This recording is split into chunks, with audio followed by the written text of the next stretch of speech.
I'm Marina Mabrey. I'm a pro basketball player. And I'm Melinda Solares. I'm a pro beauty director at Sephora. Skill swap!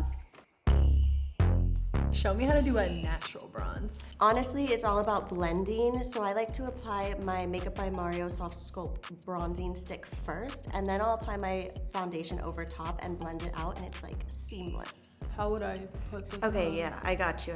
So when you actually swipe it on, be really light-handed because less is more. Okay. And you're gonna start from your hairline and then swipe down about halfway down your cheekbone, focusing on the lower part of your cheekbone.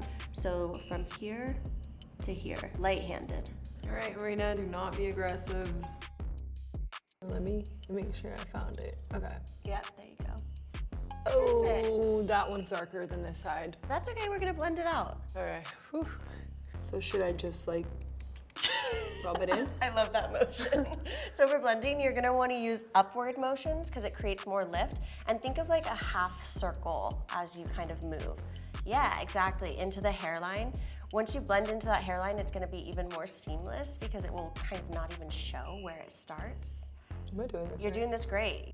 All right, now we'll go in with the Haus foundation. And then wet the beauty blender. Oh yeah, it does look good. Wow. That's perfect. I'm doing it. Yeah, you killed it. This is why you get beauty from people who get beauty. All right, so teach me how to shoot. Bend the wrist. Yep. Bend the wrist, so like that. Perfect. And now back spin it. Give me a little flick. Hey!